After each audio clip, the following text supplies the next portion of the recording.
অন্তর্বর্তীকালীন সরকারকে পরিষ্কারভাবে মেসেজ দিতে চাই,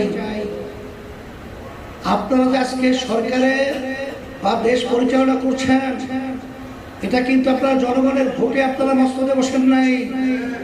লক্ষ হাজার হাজার সন্তানরা রক্ত দিয়েছে, পঙ্গু হয়েছে, চোখ হারিয়েছে, তার সুবাদেই আপনারা ক্ষমতায় আছেন। দেশ সুন্দরভাবে চলতেছিল, এমন এক নীতি আদর্শ নারী নীতি যেটা প্রায় 30 থেকে 35 কোরআনুল কারীমের আয়াতে সম্পূর্ণ বিরোধী। সেই নারী নীতি সংস্কার কমিশন প্রস্তাব দিয়েছে, এর মাধ্যমে দেশের ভিতরে কিন্তু আবার অশান্তির আগুন ধাউ ধাউ করে জ্বলবে। আর আপনাদেরকে আর একটা স্মরণ করে আনার জন্য বলছি, যখন এই দেশের মুসলমান ওলামায়ে কেরাম এবং যারা নাকি ধর্মপ্রিয় রয়েছে, কারণ এখানে ধর্মীয় ভাবে আঘাত করা হয়েছে অন্যান্য ধর্ম, সেখানে যখন আমরা এই প্রতিবাদে নামবার আপনারা এটা বাস্তবায়নের চেষ্টা করবে, তখন কিন্তু ঘাপটি মারা ওই যে জালেম খুনিরা কিন্তু আবার রাস্তায় নামার সুযোগ পাবে। এই সুযোগটা তৈরি করে দিবেন না, এই সুযোগটা তৈরি করবেন না।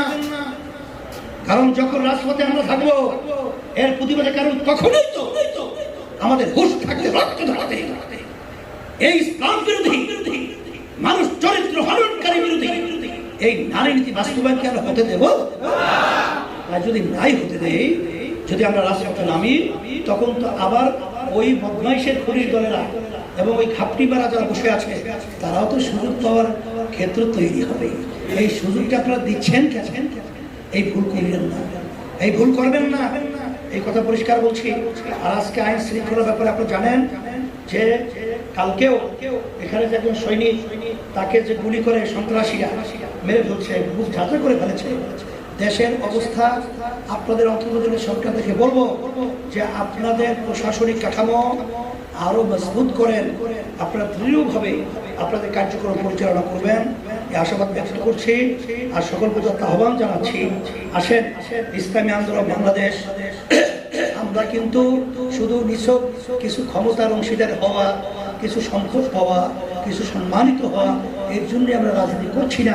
আমরা রাজনীতি করি একমাত্র ইবাদতের উদ্দেশ্যে, ইসলামের জন্য, দেশের কল্যাণের জন্য, মানবতার কল্যাণের জন্য।